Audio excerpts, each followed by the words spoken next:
Welcome everyone to today's webinar, Internal Audit Skills Training Without Travel, presented jointly by AuditNet and Woodington Training Solutions. Today's topic is Assertiveness Skills for Auditor. I'm Jim Kaplan, founder and owner of AuditNet, and I'll be moderating the webinar. Joining us is Bill Woodington, principal of Woodington Training Solutions, who will cover Assertiveness Skills for Auditors. Let me have Bill introduce himself and give you a brief overview of his background, and then I'll cover housekeeping items for the webinar, and then we'll get into the details. Bill? Welcome, everyone. Again, this is another topic out of my new auditor training class. After working for Wells Fargo for 22 years in the audit group, the last 18 of which I was head of learning and development. Last year I started my own business delivering auditing seminars and professional development seminars. I'll have my contact information after the webinar today. Thanks so much for joining us today, but much more to come as we talk about assertiveness skills for auditors today. Well, thanks, Bill. The next slide you'll see is a little bit about me, and then there's a little bit of information about AuditNet. And rather than spending time on that, we'll get right to the meat of today's topic. I'll first talk about the housekeeping items. This webinar and its material are the property of AuditNet and Woodington Training Solutions. Unauthorized usage or recording of the webinar or any of its material is strictly forbidden. We are recording the webinar, and you will be provided access to that recording within 5 business days after the webinar. It says 2 up there, but we need some extra time to get these things cleaned up and uploaded. Downloading or otherwise duplicating the webinar recording is expressly prohibited. We kindly request that everyone fill out the brief online evaluation questions that you'll see at the conclusion of the webinar. Your feedback is very valuable, so please take a minute or two to complete the survey. In addition, because the webinar qualifies for CPE credits, we will be putting up polling questions in compliance with NASPR rules. Those answering the questions will receive their CPE certificate by email within 7 to 10 business days. You have an opportunity both during and at the end of the webinar to ask questions. Submit your questions during the presentation via the chat window at the lower right-hand box on your screen.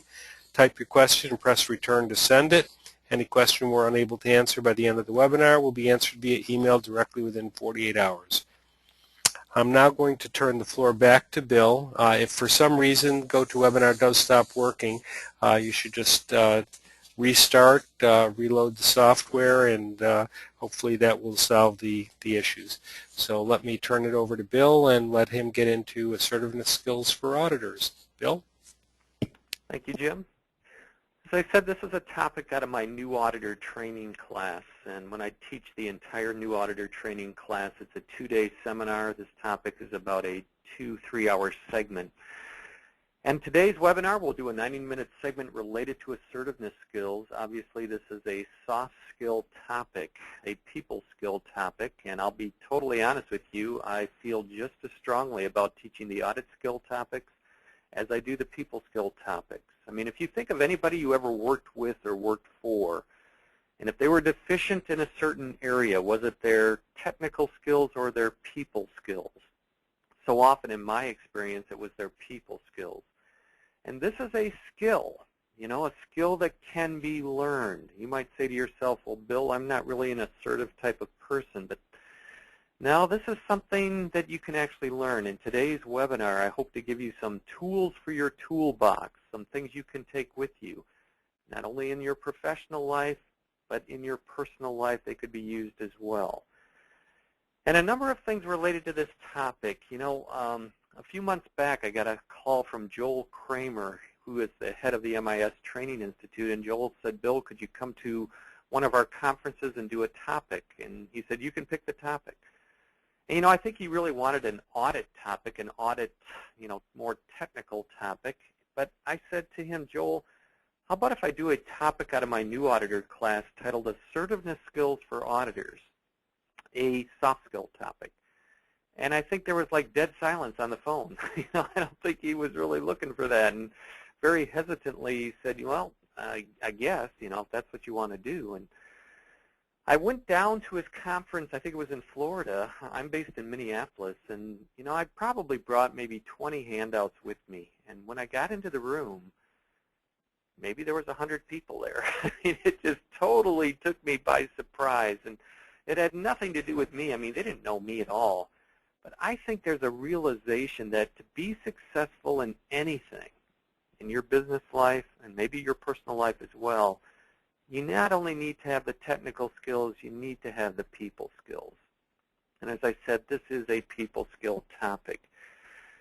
Now, one of the things I'll be giving you today, as I said, anytime I teach a webinar or any type of training, I always want you to leave with something you can use in your professional life, and then today's topic, as I said, maybe your personal life as well.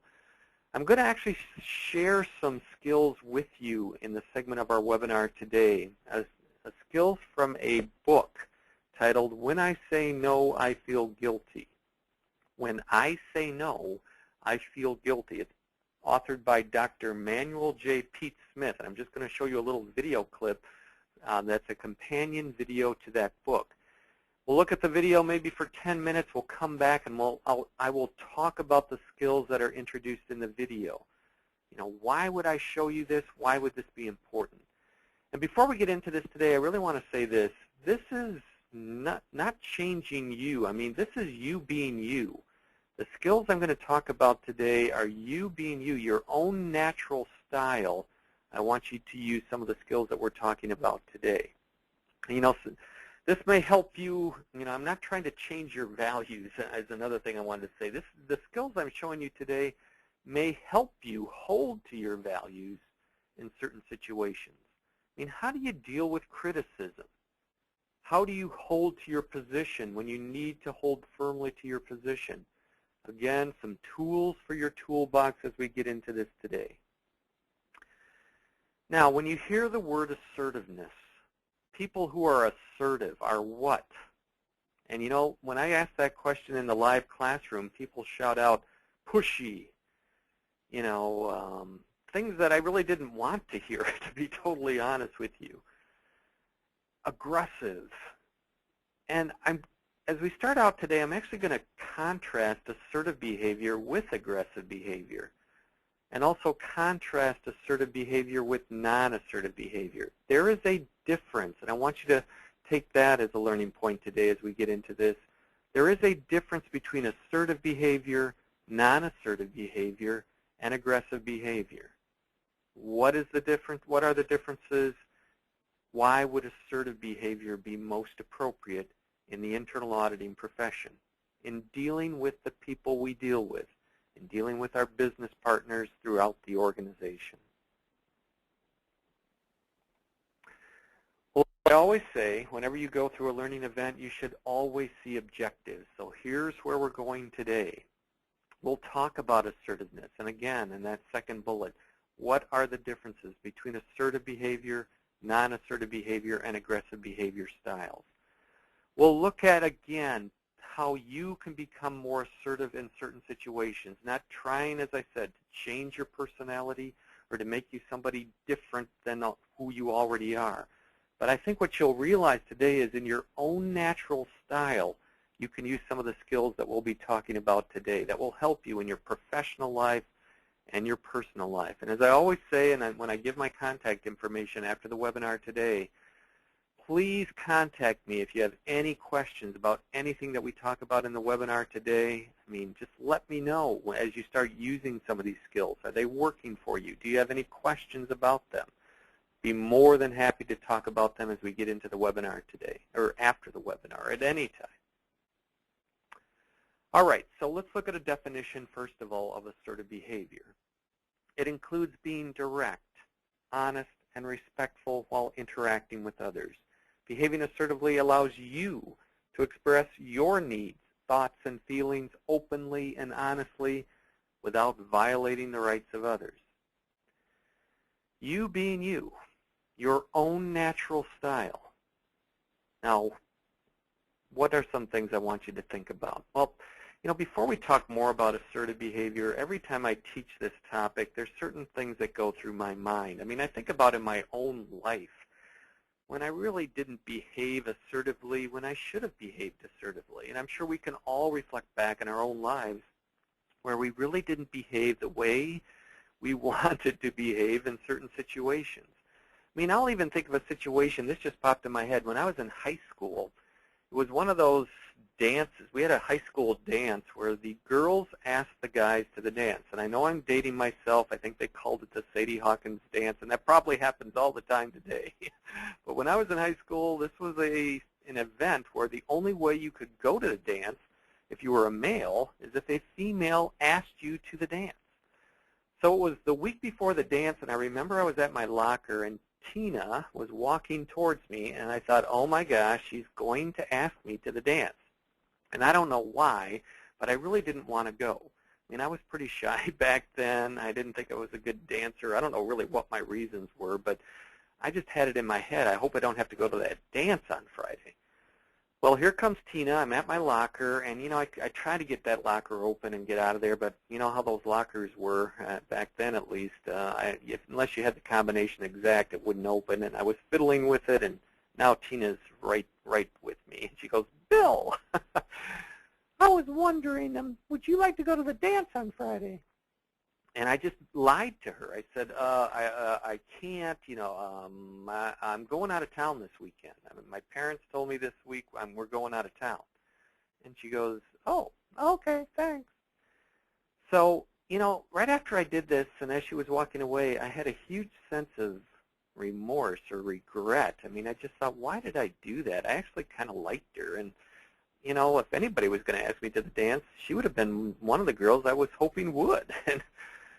But I said no, and I lied to her, and she walked away, and now it looks like she's going to probably ask somebody else to the dance. And, about an hour after that, that's exactly what happened. I mean, I had a good friend of mine come up to me, and he said, Bill, I heard Tina asked you to the dance. And I said, yeah, but I turned her down. He said, yeah, I heard.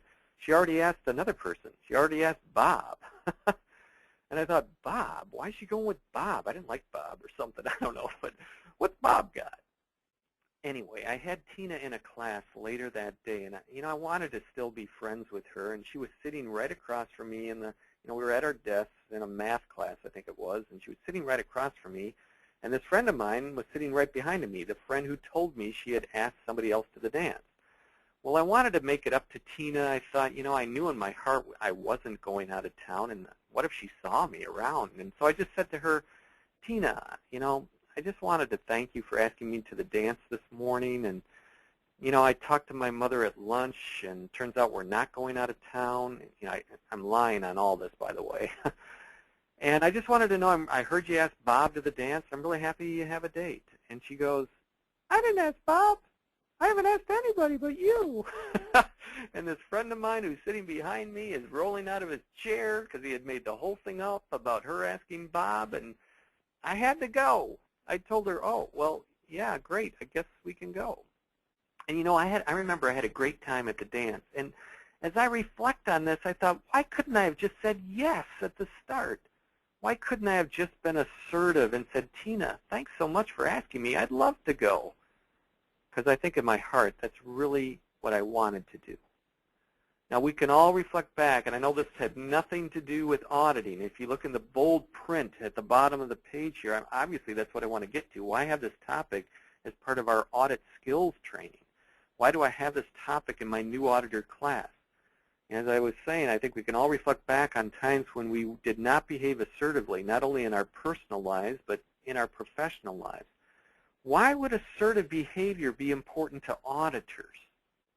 Well, I don't know how long you've all been in the audit profession, but if you haven't experienced this already, there's certain times when you're going to need to behave assertively.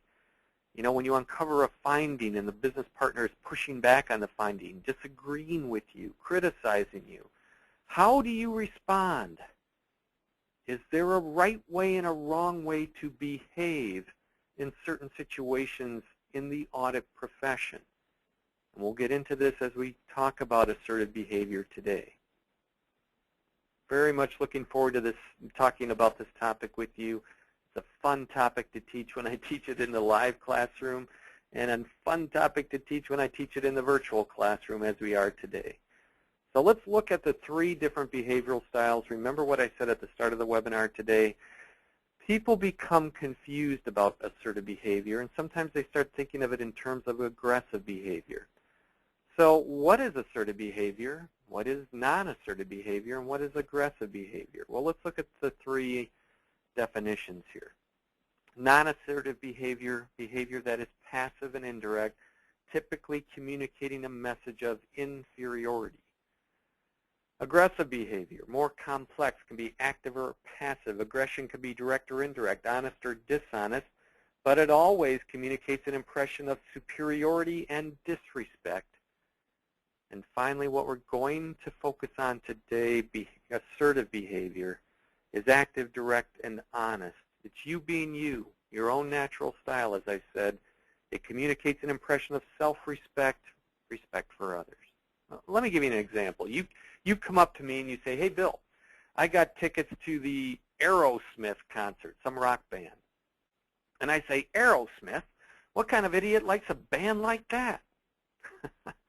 What type of behavior would that be? Aggressive. I'm insulting you. You're an idiot for liking music like that. Yeah. If I said, and now I'm going to lower my voice and kind of look away, you know, I don't know if I can go, and I don't know if I like that music, and I'm just not sure. What type of behavior would that be?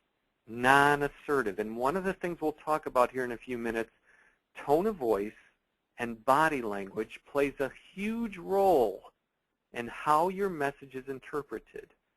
Tone of voice and body language play a huge role in how your message is interpreted. And finally, assertive behavior. Thanks so much for asking. I just don't like that type of music.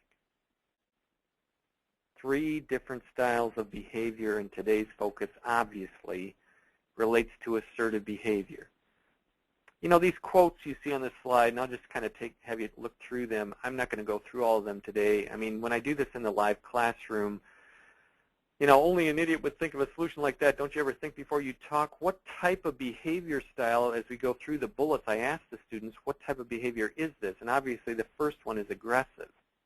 But if you look at the second one, and this was my point I just made earlier, depending on my tone of voice and body language, bullet number 2 there could be interpreted as either assertive or non-assertive behavior.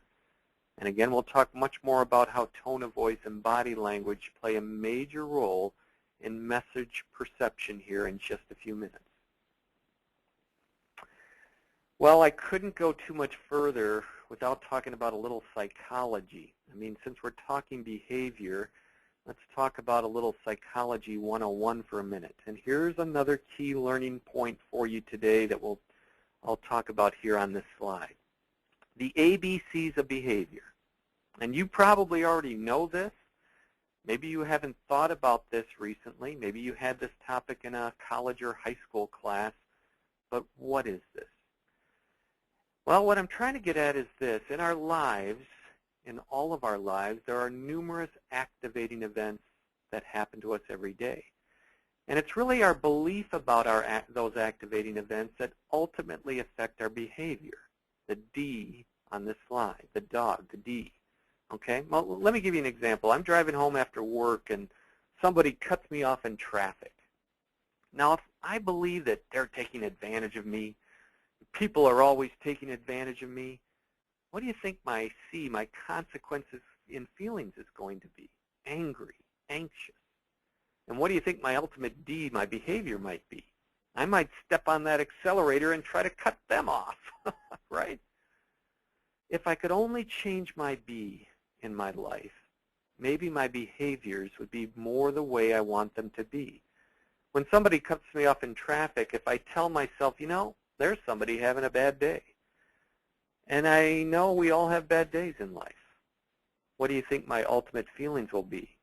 Calm, relaxed, and my behavior might be actually to let up on that accelerator and let them go.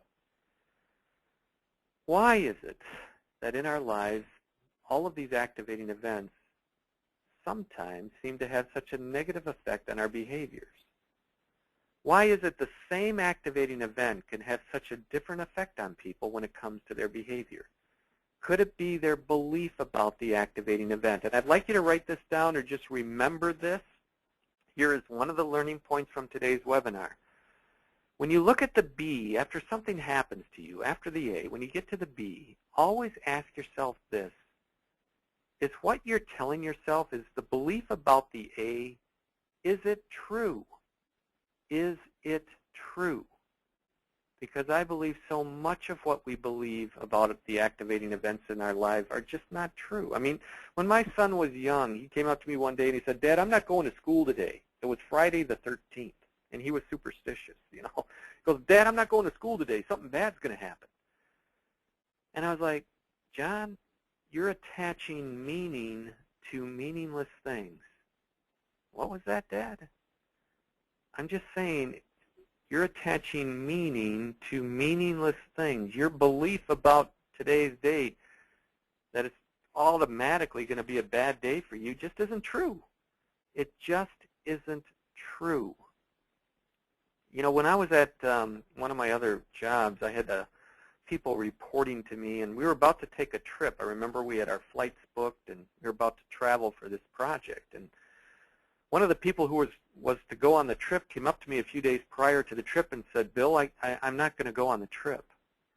And I said, "Why not?" She said, "First of all, I want you to know I won't go on the trip." I'm like, "What are you talking about?" "I don't fly. I don't get on an airplane." And we had to fly. I mean, it was a long way away. Now, I have another brother-in-law. If he could live on an airplane, he would. He loves to fly. And I know flying is one of the biggest fears most people have, so I don't want to downplay it, because I've even wrestled with that fear in my own life. But why is it the same activating event causes different behaviors in different people? Could it be what we believe about the activating event? Because one person's belief is that it's going to provide a miserable experience, and the other person's belief is a total joy. It'll be fun. What are we telling ourselves? And I go back to one of the learning points I said for you to write down. Is it true? You know, these things happen to us in our lives so quickly. We get to the D stage before we even know what's happened. We're stepping on that accelerator trying to cut somebody off. But always remember, if you just give yourself a few moments, you typically can go back and challenge your beliefs about activating events in your life. Are they true? Is what you're telling yourself true? Because these are the things that shape our behaviors. I know I sound like your dad talking to you here, but this is a topic close to my heart. Well, let's go on here, and remember what I said in today's webinar. We're going to talk about how tone of voice, body language, and even our words play a huge role in how our message is interpreted, whether people believe we're behaving assertively or not, aggressively or non-assertively. These three components play a huge role. Now, when you're talking to somebody in person, one-on-one, what percentage do you think body language plays in how your message is interpreted? How important is body language? And by the way, these three will have to add up to 100%, obviously. How important is body language? What percent do you think body language plays in on overall message interpretation and how it's perceived when you're talking to someone one-on-one in person? Body language is 55% of message perception, 55% of message perception when you're talking to somebody one-on-one. Tone of voice is only 38%. Well, that's still fairly high. Words only 7%. Body language 55%. Tone of voice 38%. And words 7%. I mean, let me give you an example. Let's say I'm a teller. I'm working at my teller window, and it's Friday. It's about 4:59 p.m. I'm open till 5. You come up about a minute before I'm going to close my window. And you have a large, complex transaction that I know is going to take me more than a few minutes to get through. So I look at my watch right in front of you. I raise my arm. I look at my watch. But then I look at you and say, "Can I help you?" Now, I use the right words. Can I help you? I even said it in a friendly way. Can I help you? But my body language, looking at my watch, the experts say, is going to win out. The person's going to realize, I don't have time to help you. I got to go. body language plays a huge role in how your message is perceived. And in just a few moments, I'm going to share with you some examples of body language and tone of voice for people that behave assertively, non-assertively, and aggressively. But let's go to the right-hand column now, over the phone.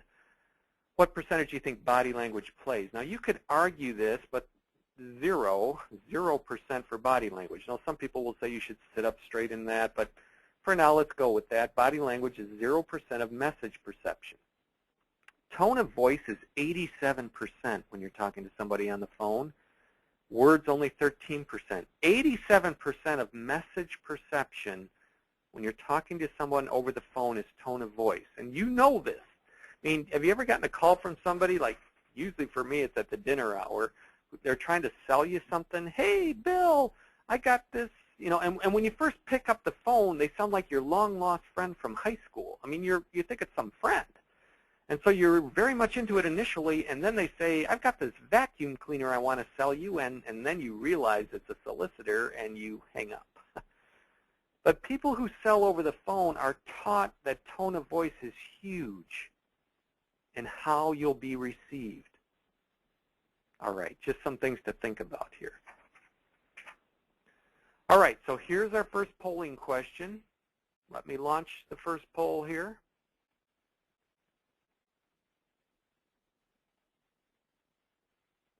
All right, when talking to someone in person, which of the following plays the most important role in how your message is perceived? All right, and remember, to get the CPE credit, you must answer the polling questions.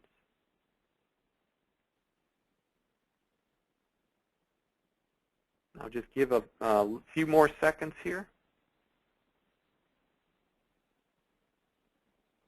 Again, we're looking for what plays the most important role in how your message is perceived. Close the poll, share the results, and the actual answer is body language. Remember, body language is most important in how your message is perceived. Let's go to the next one here. Again, just to review what we just talked about, let me launch this polling question. When talking to someone over the phone now, which of the following plays the most important role in how your message is perceived? Again, this is for talking to someone over the phone. Which one is most important? And I'll just give you a few more seconds on this one.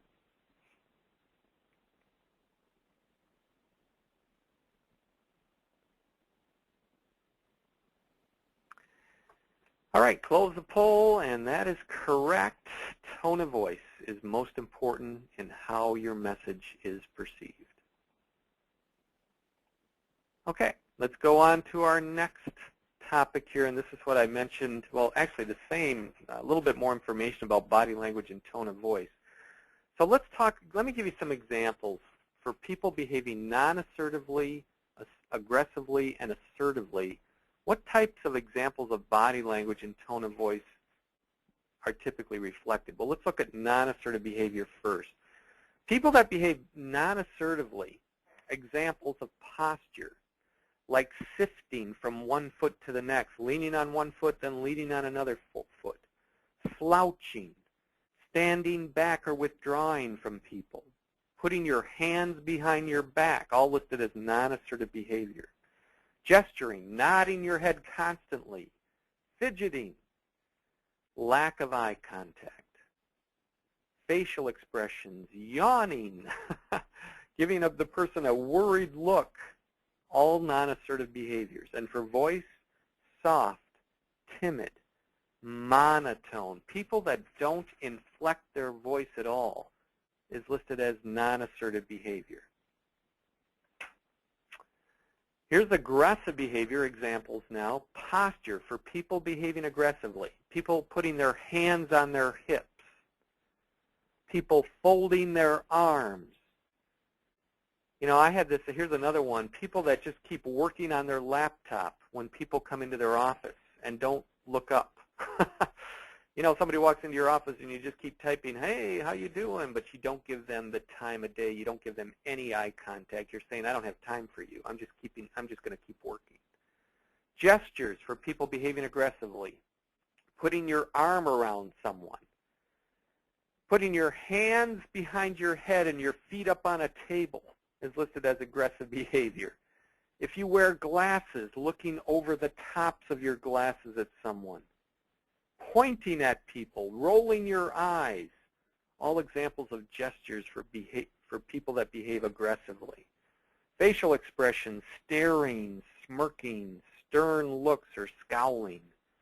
And for voice, loud, deep, threatening. And get this, people that behave aggressively, non-stop talkers, people that talk incessantly.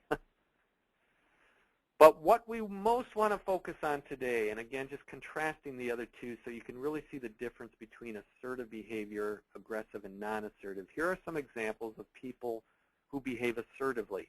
For posture, open body language, no crossed arms, no hands on hips. And appropriate personal space is listed in this category. You know, I don't know how they came up with this, but the appropriate personal space between two people in this country is about 2 feet. It's actually listed as 27 inches. If you've ever had someone step in your space, it's kind of uncomfortable. I mean, I remember one time I was in an elevator, and you know, in an elevator, everybody's in everybody's space. I mean, we're all kind of crammed in there. But I remember that somebody jumped on the elevator at the last minute and didn't turn around immediately, just faced us. And when I'm like, could you turn around? I mean, it was very uncomfortable. You're totally in my space. 27 inches is the appropriate personal space for people in the United States. Gestures, hands under your chin, resting elbows on table. What was that? Hands under your chin, resting your elbows on the table is listed as assertive behavior. I think it's because you're giving them an attentive look. You're paying attention to them. A firm handshake is listed as assertive behavior. Facial expressions, smiling appropriately, relaxed eye contact. And for voice, proper inflections, friendly. All of these are examples of people that behave assertively. Okay, now some tools for your toolbox, as I said at the start of the session today. On this slide captures some of the key learning points I'm going to show to you in the video. You'll notice different assertiveness skills listed here, and these are from the book, When I Say No, I Feel Guilty. As I said at the start of the webinar today, this is the book by Dr. Manuel J. Pete Smith. Bullets 2, 3, and 4 are the coping skills.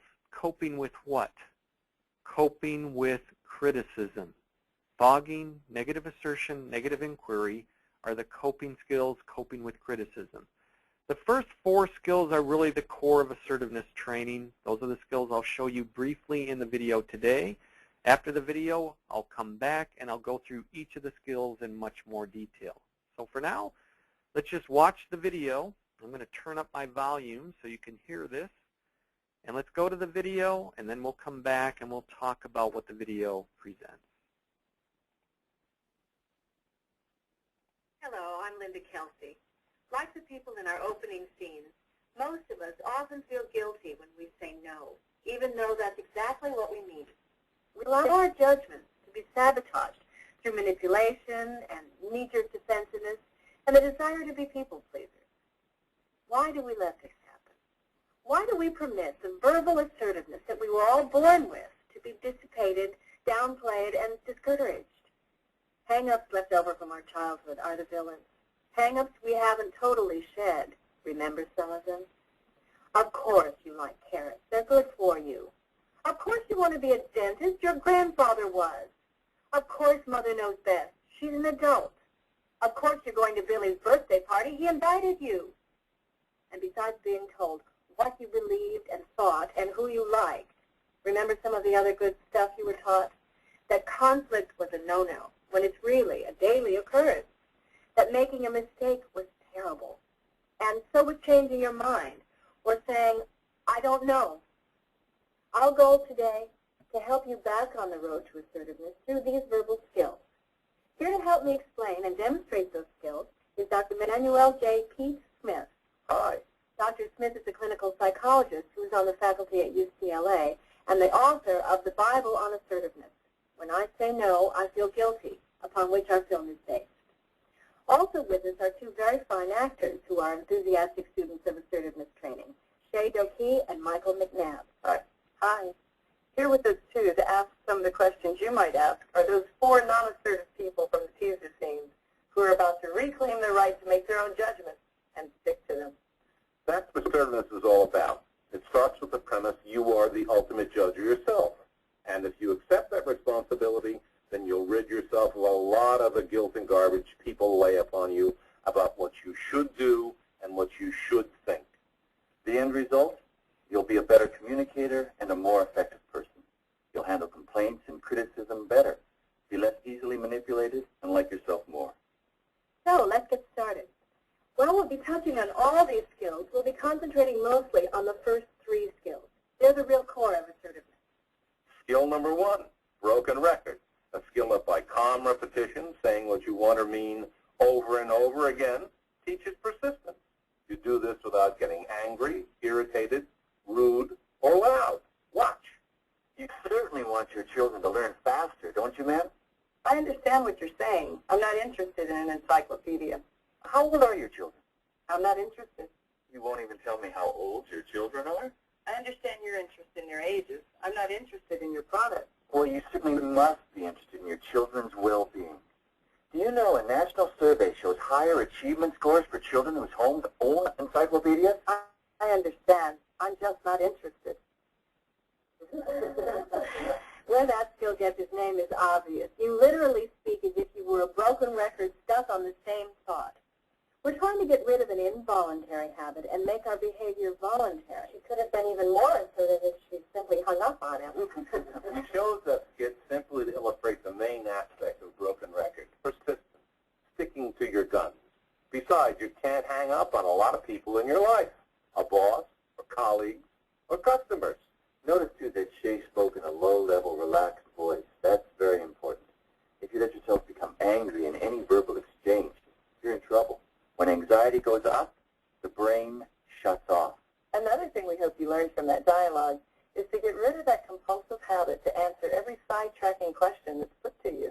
Like, do you know why Harriet doesn't like me? Exactly. But isn't it rude not to answer a question? Well, have any of you ever signed anything that says, when someone asks me a question, I must answer it? Then you have the right not to answer. Right or no right. My boss would clobber me if I didn't answer when he asked me a question.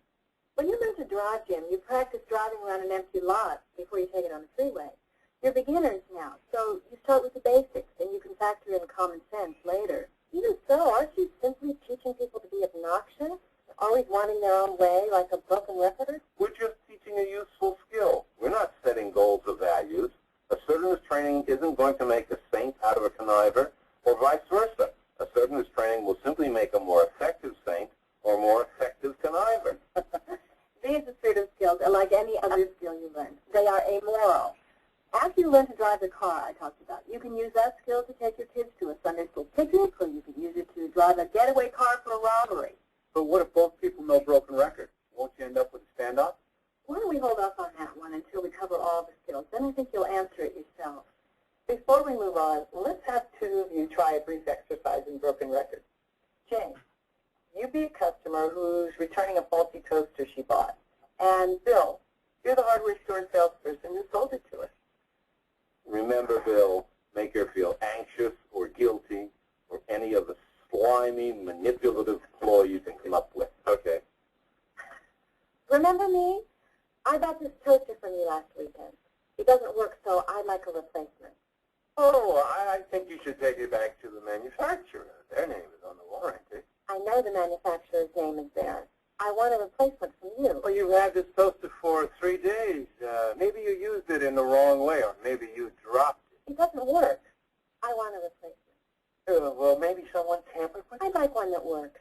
The same model as this one. You mean the toast doesn't pop up, or maybe it gets too brown? I'd like a new toaster, please. That one doesn't work.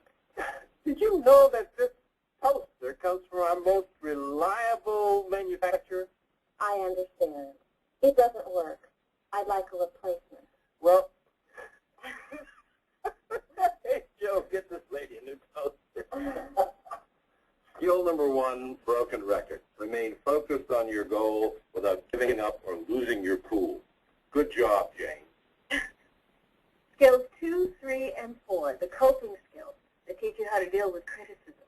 How many of you have never been sensitive to criticism? Aside from Pete, if any of you had said yes, I would have been very suspicious. Unfortunately, for most of us, criticism triggers anxiety, and it triggers the trained feel act, too. You criticize me, I get the sense of can criticize you, and the whole cycle goes on until someone storms off in a big huff. The first of the coping skills is fogging.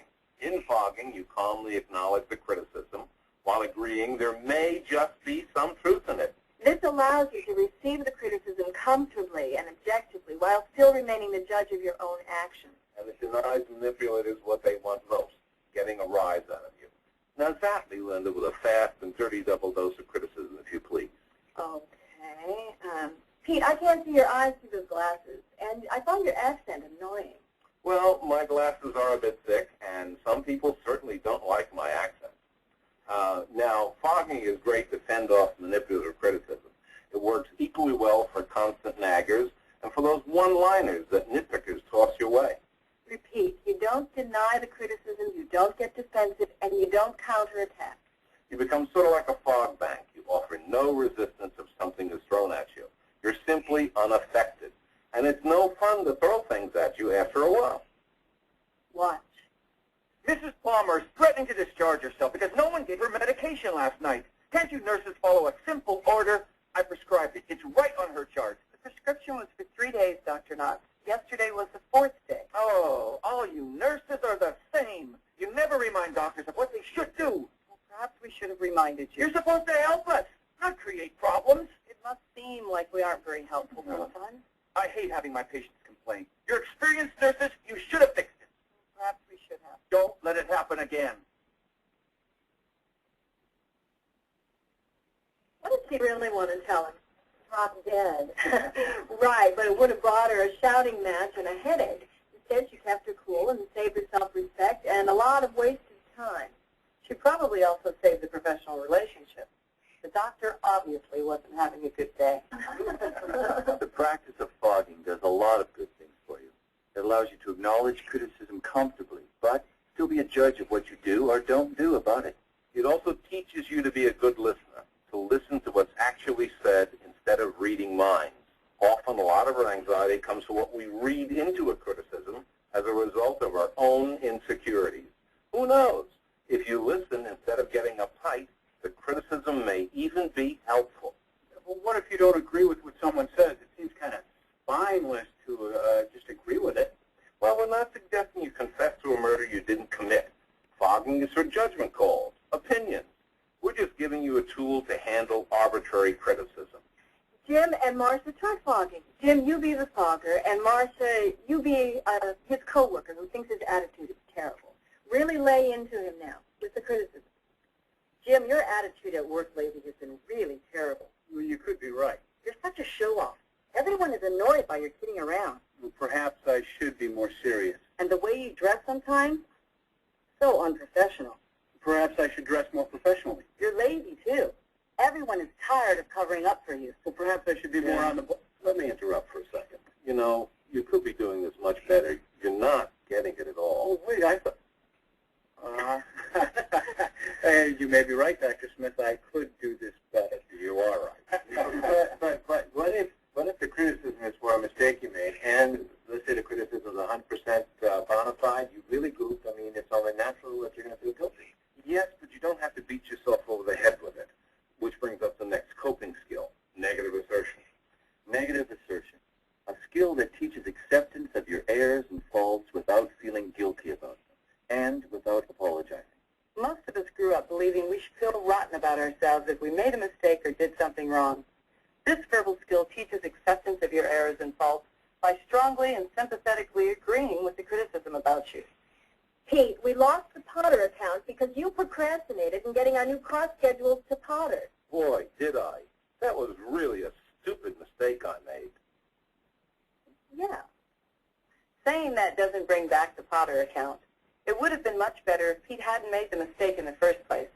But once made, Pete had two choices: to feel terribly guilty and thus be ineffective on the job for the next week, or to accept the error, learn from it, and spend the next week constructively.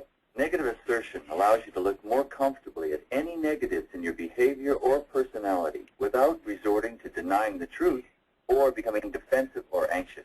At the same time, it reduces your critic's anger or hostility. Watch. Shay, that report you gave me was not only late, it was a total mess. You're right, Linda. It was not my best work. I really, really goofed. Well, it wasn't that bad. Well, don't worry. Assertively admit your mistakes and get on with your life. People get more upset when you try to avoid responsibility for a mistake than they do with the mistake itself. The last of the coping skills, negative inquiry. To totally understand this skill, remember that what we're after is open, honest, non-manipulative communication. The key word in this skill is inquiry, the active prompting of criticism in order to use the information if helpful, or to exhaust it if it's manipulative. In negative assertion, you simply admit your mistakes when criticism is pretty cut and dried. Here, you use inquiry to find out just what is really bugging the person about you and to uncover any hidden agendas or motives that are causing the person to critically manipulate you. As in flogging, you don't deny the criticism or become defensive or counterattack. Instead, you break the manipulative cycle by actively prompting more information about your wrongdoing. You're going fishing this weekend is really a bad idea. What makes you think my going fishing is so bad? That is not negative inquiry. Why not? He became defensive. He counterattacked. Right.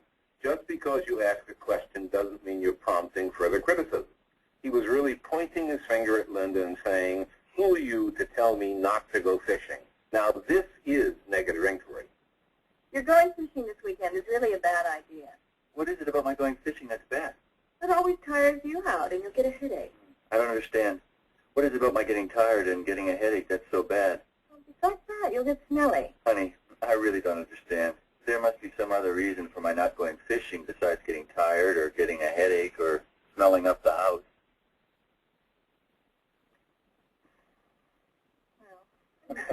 Of course there is. She wants them to do something else with her this weekend. How much better off we'd all be at home or at work if we calmly say what we really want, rather than trying to manipulate the other person into our point of view through criticism. But when that doesn't happen, use this. It's a valuable skill to improve honest communication in the close relationships of our lives at home or at work. We feel more in control and less anxious when we attempt to clarify the situation and find out just what the other person really means. Shay, I simply hate your design for the new packaging. Here comes the negative inquiry. What is it about my design that's so bad? Now, Michael either has to back off his strong opinion about the design or tell Shay specifically what is wrong with it, in which case they're on their way to problem solving. The next two skills are the conversation skills. Okay, let's come back here. Let's go back to the PowerPoint, and let's talk about some of the skills that you just saw in the video. So we looked at 4 skills. Let's start with broken record. And again now, what is the skill of broken record? Seems to be kind of self-explanatory. I know if you ever had records when you were a child growing up, or even today now, record players are out there again. Sometimes when there's a skip in a record, it just keeps repeating itself over and over again. So what is the skill of broken record? You calmly repeat your goal. You calmly state your position. And you have to do that sometimes over and over again. Now, in what situations might you find this skill helpful? When you have the final say. When you have the final say. You know, like in audit here, when we have uncovered a significant finding, the business partner may push back on us. We're communicating to them. Let me give you an example. We found you're not reconciling this account. The business partner may say, well, I don't have time to reconcile. There's too much risk here. You have to reconcile. Those of you who attended our risk webinar a few weeks ago, We always sell our recommendation based on risk. But it's going to take me a lot of time to reconcile. I know, but the risk is too high here. But I don't know how to reconcile. We just had a $7 million fraud. We can help you get some training on this. I mean, you're a broken record when it comes to fixing the issue. They have to fix it. Remember what I said? This comes into play when you have the final say, when you have the authority, as we do an audit, to communicate our position. I think back, though, to my personal life as a parent. Again, when my kids were little, we used to have a rule that in the summertime, they had to be in by 8 o'clock at night. They couldn't play outside after 8 o'clock. Well, I can tell you most of our neighboring parents did not have that rule. I mean, their kids were out playing till 9, 10 o'clock. And when we brought our kids in, they would complain, "Oh, Dad, all the other kids are still outside." I know, but our rule is 8 o'clock. But everybody else gets to play later. I know, but our rule is 8 o'clock. But it's not fair. Our rule is 8 o'clock. I mean, I don't have to explain myself here. I'm a broken record. When you have the authority, when you have the ability to have the final say, you're a broken record on what you know is right. All right, this skill definitely can come into play in the internal audit profession as I described. You know, when I teach this in the live classroom, I get the students into pairs and we do a role play. I'll give them a little scenario like your boss is asking you to move to a different city. And if you're practicing this skill, you don't want to go, and you're going to hold to your position that I'm not going to move to this different city. And it's really fun watching this because the antagonizer really tries to make them feel guilty. You're going to blow your whole career if you don't relocate. I know, but I'm not willing to move. But this is a big opportunity. I understand that. I just don't want to move to that city. But that's more money. I can appreciate that. I'm just not interested in living in that city. I mean, you're a broken record. And for a lot of people just watching this, the first time they use it, it makes them feel somewhat uncomfortable. They may not be used to using this skill, but this is a valuable skill you could use in your personal lives as well as your professional lives when appropriate. Now the coping skills. And as I said, coping with what? Coping with criticism, okay? Now, the next 3 skills are for different types of criticism, and I'd like you to write this down. Fogging is for arbitrary criticism. Fogging is for arbitrary criticism, the type of criticism that's really not worth your time to get involved in. May be true, may not be true, probably not true. All right, now what is fogging? Calmly acknowledging criticism. And this is what I really want you to take with you from this. Giving the criticizer credit for their point of view. Giving criticizers credit for their point of view. You don't understand our business. I can appreciate that. I can see how you might feel like that way. We're always training the auditors. I can understand that. I can understand why you think that. I don't know if you've ever experienced this before, but what do most people do when they receive criticism of this type? They argue. They push back. And it really wasn't worth it. You don't understand our business. Yes, we do. We know as much as you do. No. Fogging, you're a fog bank. You're going to actually, the first words out of your mouth, and this is what you need to remember with fogging, the first words out of your mouth are to give the criticizer credit for his or her point of view. I can appreciate that. I can understand why you feel that way. And you will be amazed at how this diffuses a situation, because a criticizer often is wondering, how are you going to respond to this criticism? And when you come back and say, good point, I can appreciate that. You're not an idiot for thinking like that. They're much more willing to work with you to come to common ground. Okay? Promise me you'll try this one. I talk about this skill in a lot of my other classes as well because it comes into play in numerous situations in the audit profession. You will get criticism. You will receive a large amount of criticism in some cases. And much of it may be arbitrary criticism where the fogging technique could be useful to you. Remember this. the first words out of your mouth are to give the criticizer credit for his or her point of view. I can appreciate you thinking that way.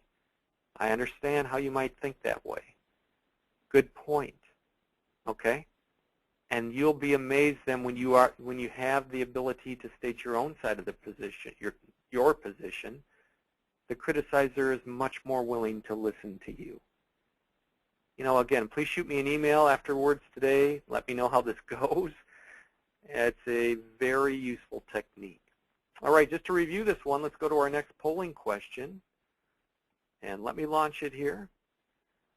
What is the definition of fogging? What is the definition of fogging?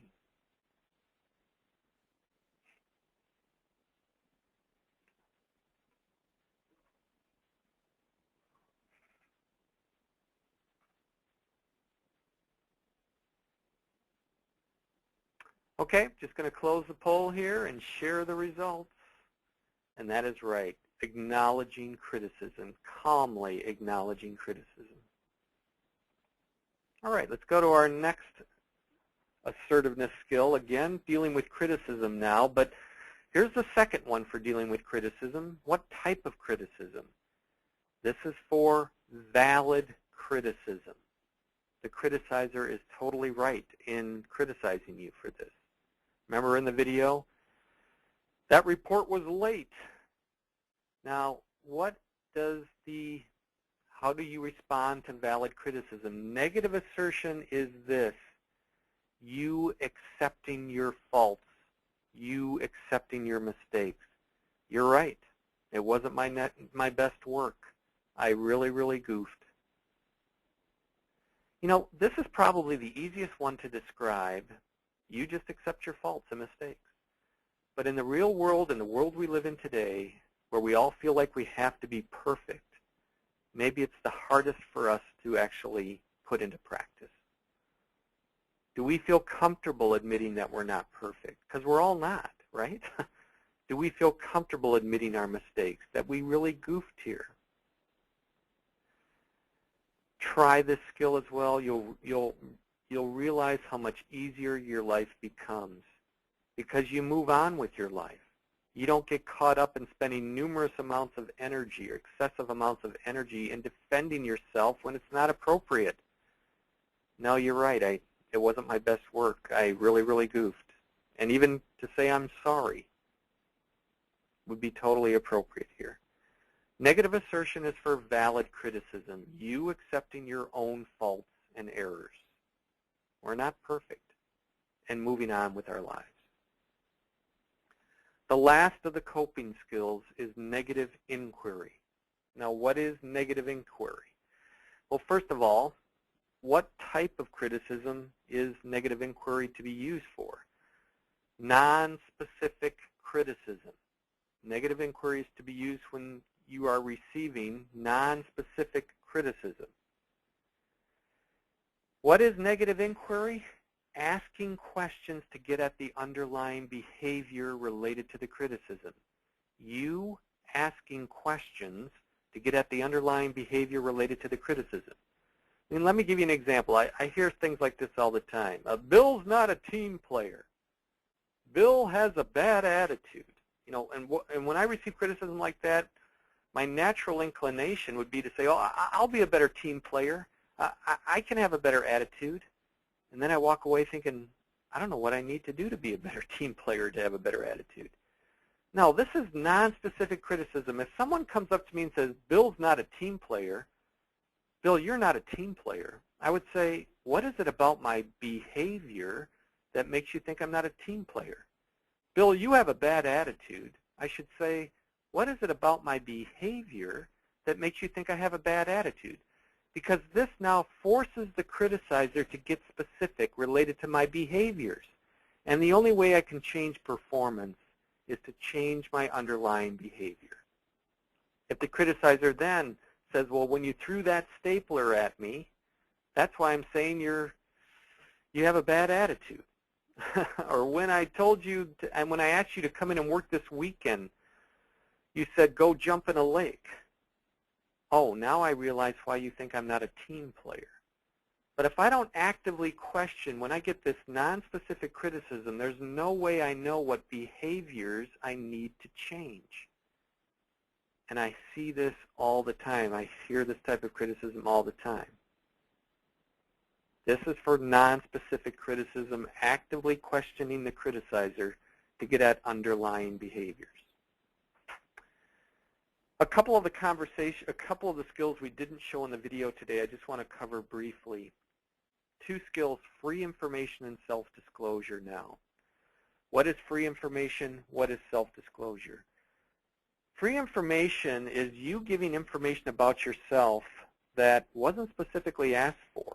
I mean, it's information besides a yes or a no answer. And self-disclosure is you openly admitting positive and negative aspects of your own personality. Okay? You know, again, I've run into numerous people in my work life and my personal life who seem to have trouble with these 2 skills.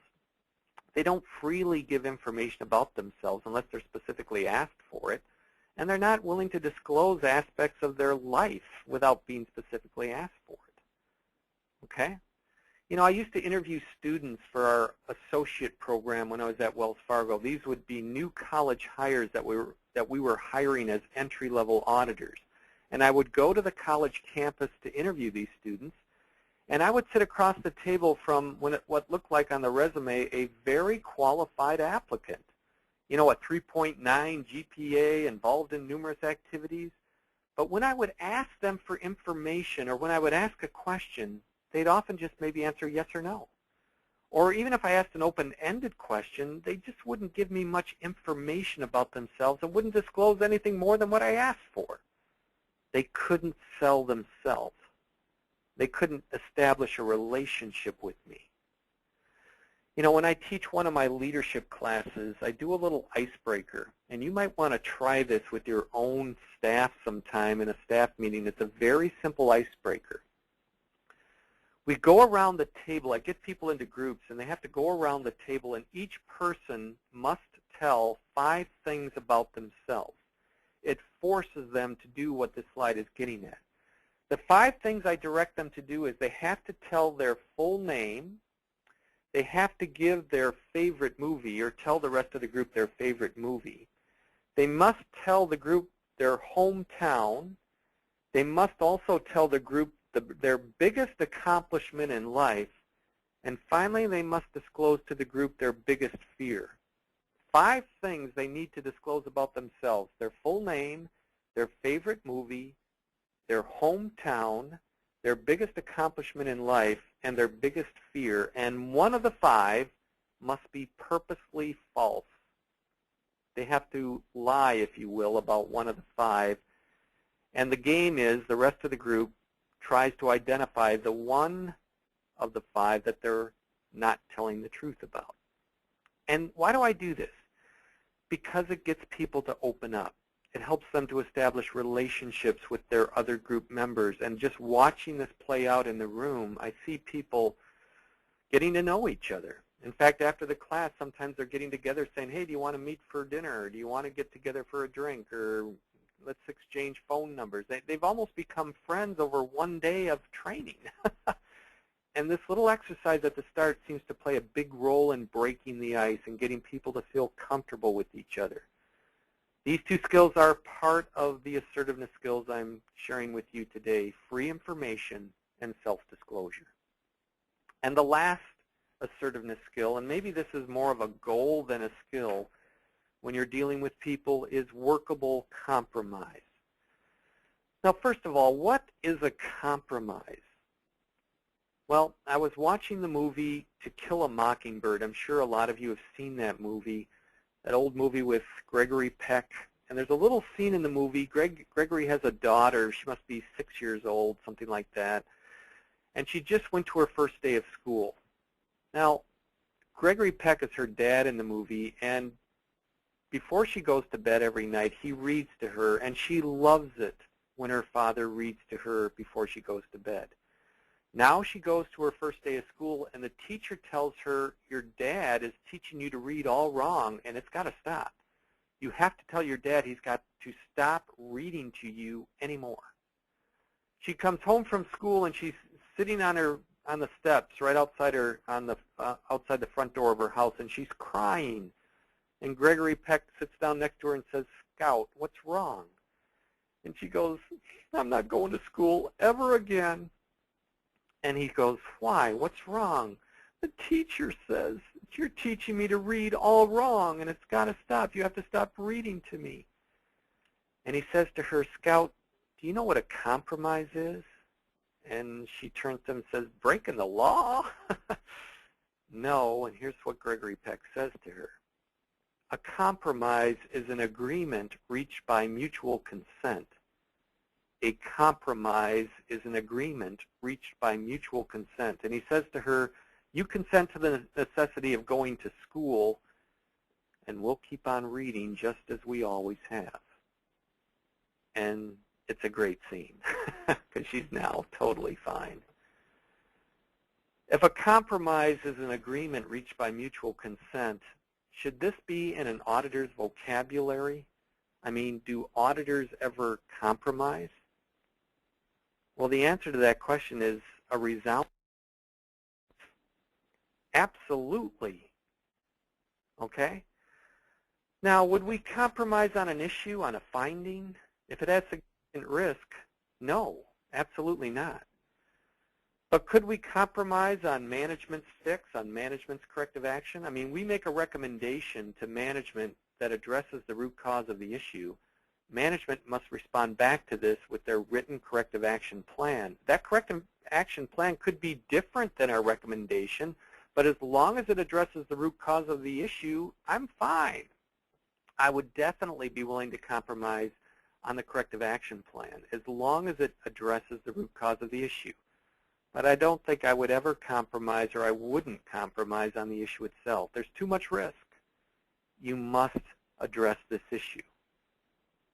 You must implement the control that we're recommending. Well, these assertiveness skills, I hope you think about these. I hope they help you, again, in your personal life as well as your professional life. Tools for your toolbox. Don't forget about the 4 main skills that we covered today: broken record, fogging, negative inquiry, negative assertion, the 3 skills, those last 3 that deal with criticism. I hope they can help you in the different situations that you find yourself in, not only in the audit profession, but in your personal life as well. Okay, our last topic today, which deals with, which, believe it or not, relates to assertiveness, is interviewing. And basically, how we relate to the business partners when we are gathering information from the business partners. How do we interview business partners? Now, I think there's a big misconception about interviewing, especially if you're a newer auditor. I mean, you might feel very uncomfortable going to a business partner. Again, these are the people we're auditing, and asking them questions. I mean, what if you're right out of college? And now you're going to ask them about their business. You're going to tell them how to run their business. They've been working in this business 20 years. No. You're missing the point of what interviewing is all about. Our best auditors are not the people that try to impress our business partners on how much they know. They try to find out as much about what the business partner knows. Your role is not to sell the business partner on how intelligent you are or how much you know about their business. Your role is to find out the who, what, when, where, why, and how from them. Our best auditors do that. They know how to ask questions to get information from the business partners. And that's what this topic is all about. This also is a skill. I feel very strongly in that, a skill that you can learn, okay? How do you gather information from a business partner? Is there a right way and a wrong way to do this? Okay, that's what I want you to think about. I believe every time we meet with our business partners, again, the people we audit, some of you call them clients or auditees, same thing. I believe every time we meet with them, we put our credibility on the line. How do we provide value to them? Interviewing is often a first step in establishing this relationship with a business partner. and us providing value to them in the management of risk. Now, how do you do that? Well, let's look at some interviewing tips. We're going to look at tips that you should think about before you go in to interview a business partner, during the interview, and after the interview as well. And there's a few bullets on this slide I'd like to focus on, and let's look at the first one first.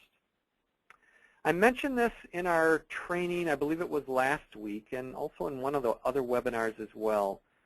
Whenever you're assigned an audit project, your first question should be this: what's the business? What is the business? Your questions related to risk will come after that, but your first question should help you, as you see in the first bullet, establish a solid understanding of the business. What is the business goals and objectives? What are their goals and objectives? What are their key strategies? What are their products and services? How do they deliver their products and services? What regulations impact the business? What technology does the business use? What's the business? And that should take place before you even go in to talk to a business partner. The risks follow that. Now look at the fifth bullet down on this slide. You should find out as much as possible about the person you're going to interview prior to the interview. Now, why do I say that? I had something happen to me when I worked in public accounting that I will never forget. I went in to interview the head of accounting. I thought it was a CPA, the controller, somebody who really knew a lot about accounting. And so when I went in to talk to her, I tried to impress her, just what I shouldn't do, just what I said not to do. I started using accounting jargon like, how do you accrue revenue? How do you recognize an expense? Or, all this accounting lingo. And I realized she was just giving me a blank stare, and she just put her hands up, like, stop, because she didn't understand what I was talking about. She said, and this was a manual process at that time, she said, I have this ledger here, and when I sell something, I put it in this right-hand column by the door.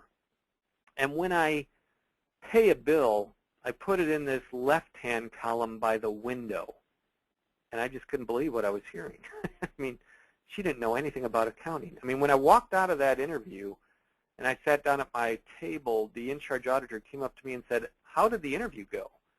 And I said, well, as long as they don't move the furniture, they're fine. But she doesn't know anything about accounting. And one of our biggest recommendations, because it was a startup business that was growing immensely very fast, that they had to hire a CPA. But, my point on this, too, is if I had known that going into the interview, if I had known she really didn't have much of an accounting background, I would have structured my questions totally differently. Like, tell me what you do when you pay a bill, not how you recognize an expense. Tell me what you do when you sell something, not accrue revenue, okay? You need to find out as much as possible about the people you are going to interview. And you know this. If it's a lower-level person, they may be very much into the details and give you a lot of detail. But if it's a higher-level person, they may not know a whole lot about the details and give you a broader perspective. You need to find out as much as possible and structure your questions accordingly. Find out as much as possible about the people you're going to talk to and structure your questions appropriately. The second to last bullet, be careful scheduling interviews. I mean, you don't have to get on their calendar for everything. One of the things I always like to do at the start is to talk to the people before the audit and just say, can I just knock on your door when I need something, or do I need to get on your calendar? They want to get you in and get you out of their business as quickly as possible. There should be some type of open door policy there. So just kind of a word of caution there. You should prepare an agenda. You should organize your questions, the last bullet there. I mean, newer auditors often make this mistake. You look at your audit program, you go to step 1, and it says you need to ask the business partner for this, and then you go run into their office, you knock on their door, and you say, hey, Mr. Business Partner, do you have this? And they say, yes, I do, and you get that from them, and then you go back, and then you look at step 2, and it says you need something different from them, and then you have to go back and interrupt them again. You need to look through your entire area of testing, all of your testing steps, Write down all of your questions first, then go and talk to the business partner. We want to be as minimal amount of disruption as possible to them. We want them to know we respect their time. And this is all part of establishing a good relationship with them. Remember what I said. Every time we meet with a business partner, we put our credibility on the line. Those are all things before the interview. Now, what about during the interview itself? Well, you can kind of look through this slide. You'll notice I don't go bullet by bullet, but there's a few things I'm trying to point you to that I think are important. Look at the 6th bullet down, the one that says allow periods of silence. Now, what is this? When you go and talk to a business partner and you ask the business partner a question, and we're going to talk about the best types of questions here in just a minute, you should give them plenty of time to respond, even if they're not talking right away. I don't know if you've ever experienced this before, but when you ask someone a question, and if they don't respond right away, the mistake many newer auditors make is they try to fill the silence for them. Like, let's say I go to a business partner and I say, tell me how you open your vault. And if the business partner doesn't respond right away, I may try to help them out with the answer I hope to hear. Like, you would not just let one person open the vault, would you? And they'd shake their head, oh, no, no, no, of course not. Well, now I have no good information. They didn't tell me that. I told them that. I gave them the answer I wanted to hear. If you've ever tried this, and this goes for your personal life and your professional life, if you ever ask someone a question and there is silence, but you don't fill it, they will eventually fill it. I know that. Notice this when I teach classes. If I ask the class a question and nobody responds initially, if I just stand there and wait, someone will start to talk, and others will then join in. This is an interviewing technique. Allow periods of silence after you ask a question. The responder will fill the silence eventually. I know it can be uncomfortable at first, but he or she will fill the silence eventually. You know, the last bullet there, you should always document as soon as possible after you interview someone what they told you. I know you should take notes during the interview, but when you go back into your audit program and you start doing your write-up in your work papers, you want to do this as soon as possible because you might forget things, and you may not remember even what your notes are telling you here. You want to document immediately after the interview in your work papers what the business partner said. Now, building rapport, I mean, I won't go through all this. This is all what we've been talking about in our assertiveness skills today and now here in the interview skills today. You know, just that first bullet there, spend a few minutes on small talk. Be careful with this. I mean, I've seen people overdo it on small talk, you know, talking about the weekend, some sporting event or something. And the business partner may look like they're totally into this when in their minds they're thinking this is a total waste of time. I just want to get you in and get you out of here. So, again, respect their time here. I'm not saying you shouldn't do any small talk. We do want to establish a relationship. But be careful with this. I've seen some people overdo it on the small talk.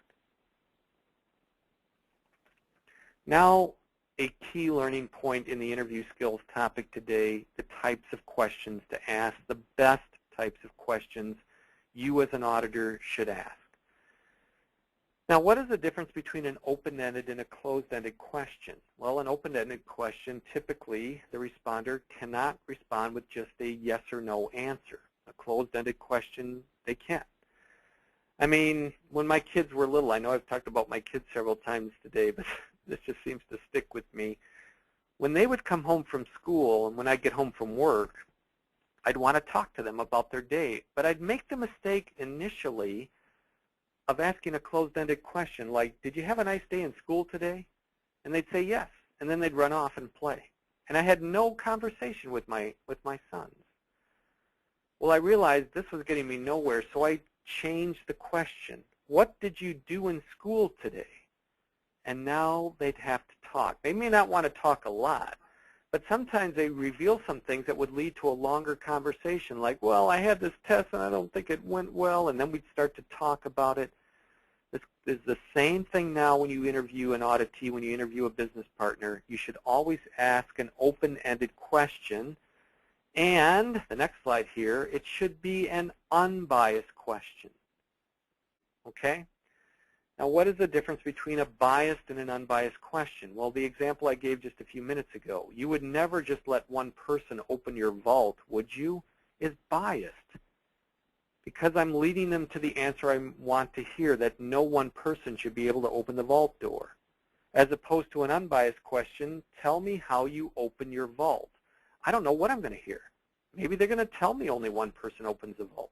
But it's not leading them to the answer I want to hear. The best question is the open-ended, unbiased questions. And if you see in the bold print at the bottom of the slide here, asking biased questions is the most common mistake auditors make when conducting interviews. Always ask yourself, is the question open and unbiased? Now, here are just some examples. I'll just let you look at this. The difference between an open unbiased question, an open biased question, closed unbiased question, closed biased question. Again, the first one is the one that is most appropriate, the best type of question to ask.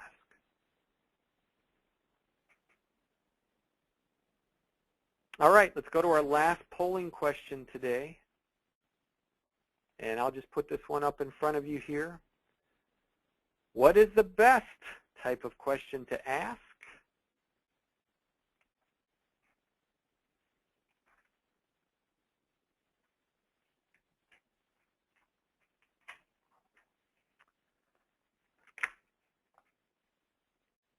Let's leave it open for a couple more seconds.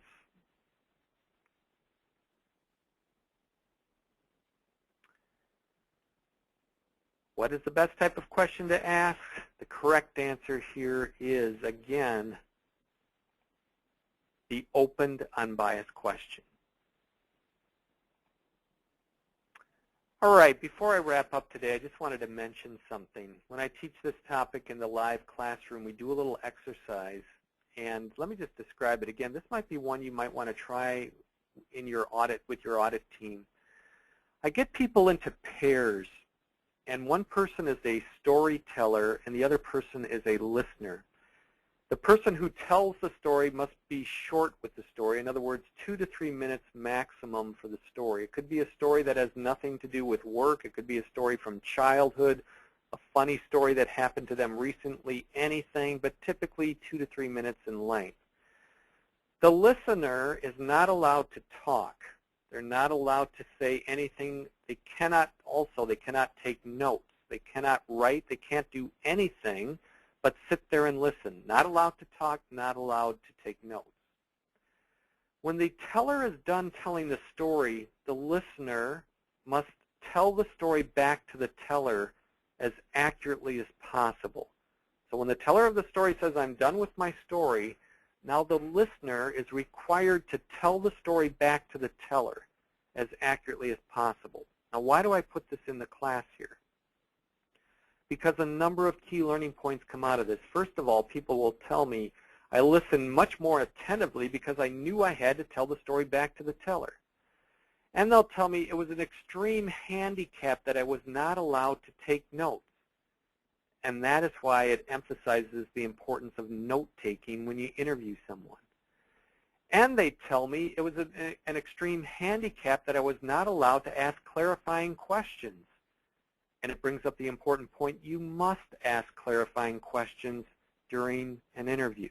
You don't want to interrupt the person when they're talking, but when they're done, you want to be able to clarify what they told you. Ask more pointed questions for clarification. And you know, when we're done with this little exercise and people say, you know, the fact that I had to tell the story back made me listen to them much more attentively, I'll say to them, guess what? That is exactly what you need to do in internal auditing. Your work papers must be able to tell a story back. Back to who? Back to the in-charge auditor. Back to your audit manager or your chief auditor. Back to the regulators. Back to the public accountants. Back to any third-party person that risk is appropriately mitigated. That your testing of controls satisfied the objective of the test and either proved that risk was or was not appropriately mitigated. Controls are adequate or they're not adequate. They're effective or they're not effective. in mitigating risk. Always ask yourself, remember what we talked about last week, would any third-party person come to the same conclusion you did related to the testing of the controls and be able to re-perform the test? Your work papers need to be able to tell a story back to a number of different people. And if you can interview people in the right way, it's much easier for you to write that story. Okay? You need to ask clarifying questions. You need to take notes. You need to have good work paper documentation so you tell the story related to the management of risk for the controls that you were testing. If you have any questions about this, just shoot me an email. It's a great little exercise, very easy to facilitate. You know, one other thing about this exercise, people do like to talk. So when I have them tell a story, it's amazing. Some people have a hard time keeping it to 2 to 3 minutes. And you'll notice if you become a good listener, people like to talk to you. This helps bring up the importance of listening skills as well. You're not interrupting them. You're just listening. Well, that wraps up our webinar today. Just want to open this up for questions and also give you my contact information. You can always reach me at bill@woodingtontraining.com, bill@woodingtontraining.com. I teach 6 different seminars in the live classroom: new auditor training, auditor in charge training, and CIA exam review. I am an IIA certified instructor for the CIA exam review class. And then 3 soft skill classes, professional development classes. Writing to Achieve Results, which is a business writing class. I'm a Ken Blanchard instructor for Situational Leadership 2, and Leadership 101, which relates to team building. I would love to come into your organization and deliver seminars on site at your organization. Please don't hesitate to contact me, and we can set up a time to talk. With that, Jim, I'll turn it over to you. Well, thank you very much, Bill, and thank you everyone that attended today. And I just wanted to mention that the purpose of our Training Without Travel webinars is to provide you with high-quality, low-cost, online alternative training solutions covering timely topics with value-added resources and tools that you can use in your job. And we do also have an offer, and it's on the next slide, I think, Bill, if you would forward it to that. So if you're considering training for your entire office, for your staff, we have a special $300 for 1 webinar, $500 for 2, $700 for 3, etc. And basically everybody in your office could attend. We'd like you to consider this and also share it with your network and your peers. This is a great opportunity to get low-cost CPE for the entire staff, and we're really excited about this new opportunity that we're providing to internal audit departments. So the next webinar in this series is interim performance appraisals, I believe, Bill. Is that correct? That's right. Yep. Okay. Next Friday. And that should be next Friday. So you know, if you haven't signed up for that, please sign up. And we want to wish you all a great day. Thanks a lot. Thanks, everyone. Yeah, thank you.